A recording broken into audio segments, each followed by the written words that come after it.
Yo, what is up guys, it's Pedro here. In today's video, I'll be going over a free agency wish list for the Washington Commanders this offseason. Some guys at different positions and just some positions overall I think the Washington Commanders need to address this offseason. If you guys are new, make sure to subscribe. We're really close to 15,000 subscribers. Let's hit it today. It's 1 second and yeah, go ahead and do it. But let's get right into the video. So, free agency is just around the corner. We're about a month away from the legal tampering period starting, and then a couple days after that is when free agency officially starts. But we all know once the legal tampering period starts, that's when players, agree to terms on contracts, and then 2 days later, it's when it becomes official. But I'm going to go over a few players that I'm starting to warm up to for the Washington Commanders to go after, to re-sign. I'm not going to talk about, their current free agents too much. I've made videos about that, but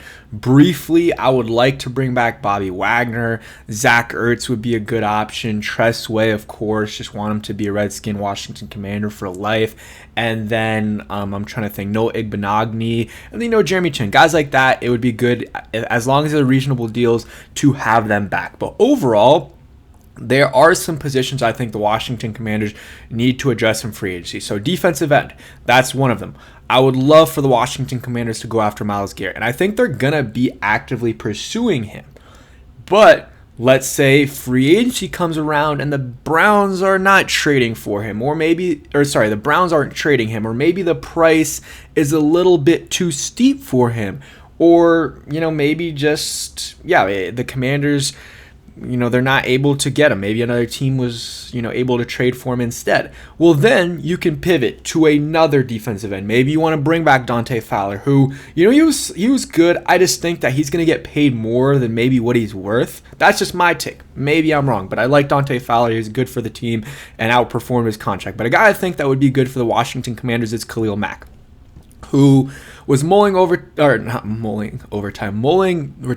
for a little bit, but will be playing in the 2025 season, barring any change, which could happen with any player. He's going to be an unrestricted free agent, and he still can play. He's 33 years old, so it might be a 1-year type of deal, but this guy, he's going to be hungry to win. He hasn't won. It's not like he's been on bad teams. Like the Raiders did win a little bit when he was there, nothing significant, but they won. Same thing with the Bears in terms of regular season. Like both these teams made the playoffs consistently, and same thing with the Chargers. They would make the playoffs, but they just never won in the playoffs. So he's probably very, very hungry to win, and he could do that with the Commanders. He could help them get over the hump, and he, statistics wise, you might be like, oh, he didn't have a great season. He had 6 sacks, which is still decent. 2 forced fumbles, a fumble recovery, 9 passes that were batted down, 5.5 tackles for loss, it looks like.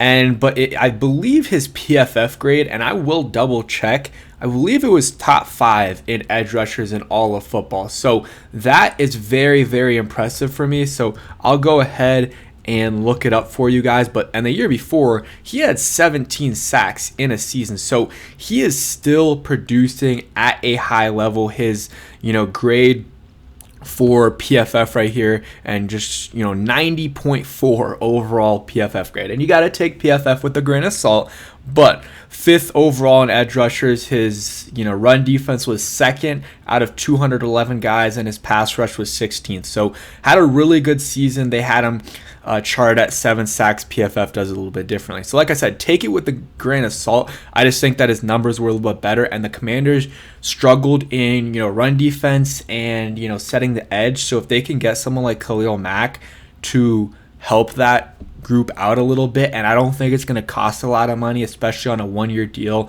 for a guy that might take a little bit of a discount to win, and I think he can do that in Washington. So Khalil Mack is a guy for sure that I would be interested in for the Washington Commanders. A 1-year deal, maybe 2-year deal, pay him what he wants. I don't think it's going to be a ton, and I'm willing to pay Khalil Mack more than Dante Fowler. So Khalil Mack, or an edge rusher in general, would be someone I look at. And there's also, speaking of defensive line, defensive tackles, maybe a position that they want to add. Maybe they want to, if John Allen wants to restructure deal, that's great. Go ahead, do that. But if he doesn't, I would say trade him or release him. I know that seems kind of crazy, but you can release him, save whatever it is. I think it's $16-ish million against the Cav. And then you can go ahead and sign some of these other guys, like the Cowboys defensive tackle. He is pretty good. Wharton, I believe, from the Chiefs. He is a good option as well. There's options out there for the Commanders to help out the defensive line, and they can also. I wouldn't mind. Let's say you sign Khalil Mack. You also have Dorrance Armstrong, who's solid. You got Jean Baptiste, who's good as well. And might be mispronouncing, but he was a good draft pick, and I think he has a chance to be a good, solid rotational edge rusher. And then you can honestly draft the guy in the first round. I know that might be crazy, but the Eagles did it with Nolan Smith, and they had edge rushers. He didn't really produce a lot in his rookie year, but the second year, this past year, did really well and contributed for them in their playoff run and the regular season as well. And same thing with Will McDonald on the Jets. So just some guys that did really well, maybe weren't a starter year one, or they were rotating in and out, but I think that's something the Commanders could do at the edge rusher position.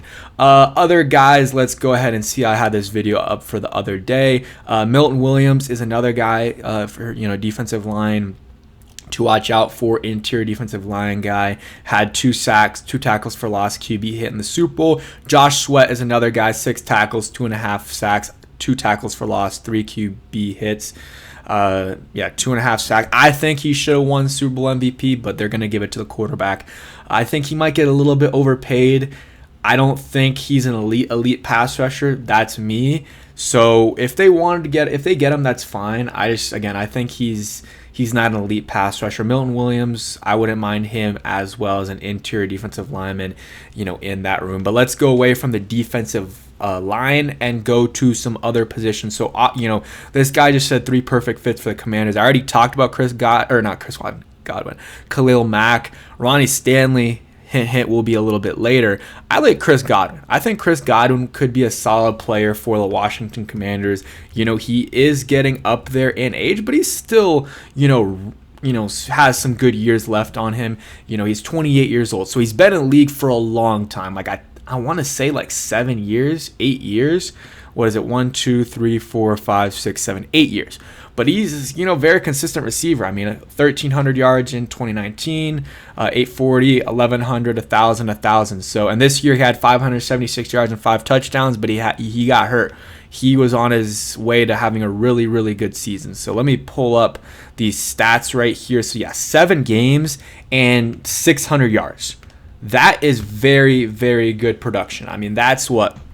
In 14 games, he, on a 14 game pace, he was, on pace for like 1,180 yards and 10 touchdowns. And he would have played, if it's 17 games, I don't know the math on the, off the top of my head, but it's like 1,300 yards, 1,400 yards. So he had a really good season. The year before, it wasn't insane, but 1,000 yards, he would be a good number 2.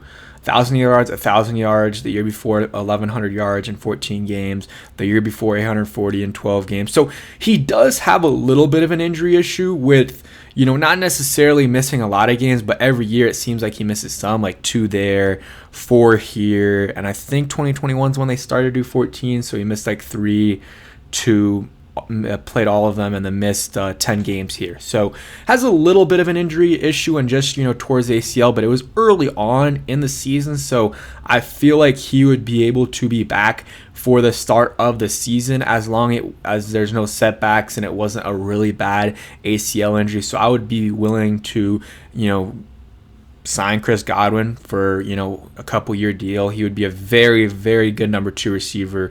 I know people might be like he's a little bit too old or has injury issues, but he's still only 28 years old. Like he still has a lot of run. I mean, I guess he's about to turn 29, so he'll be 29 for the season, but I wouldn't mind Chris Godwin on the Commanders at all. I think they need a number 2 receiver for sure. Another guy I would say is Darius Slayton. And, just a tweet here about him after I think Terry scored a touchdown against the Eagles. And he said it's time to put him top 5 wide receiver discussions. So the first comments, he's wide receiver 4 in his own division, which is laughable. But, Terry he's a good number one, but they need a number two. And maybe Darius Slayton isn't an elite number two, but I think at the very minimum, you sign a guy like Darius Slayton, which is better than anyone the Commanders have on the roster. I'm sorry. Besides Terry, obviously.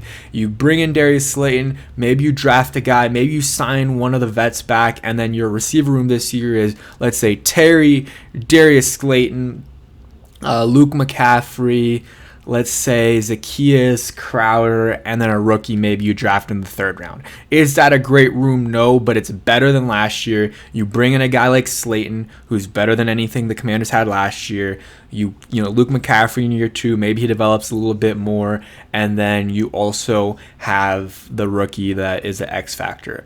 Is that the ideal scenario? Not necessarily. I'd much rather have Chris Godwin or maybe some of the other options, but for me, it's definitely an option that the Commanders should consider. Another guy that wouldn't mind is Ronnie Stanley, offensive tackle. He's going to get paid a lot of money. He's had a lot of injury issues, but you can put him at left tackle. He would be, obviously starting there. Maybe you move Brandon Coleman to right tackle, or you move him, and if you do move him to right tackle, then you can have Wiley switch inside to guard while Cosme recovers from the injury, or you could have, Brandon Coleman, switch inside and keep Wiley on the outside. Either way, that's fine.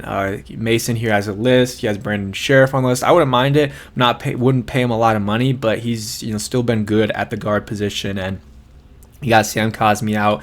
Talked about Khalil Mack, Osa Odigizua. I know I'm mispronouncing that. If anyone has a guide, I know some people put the guides in the comment section on how to pronounce it.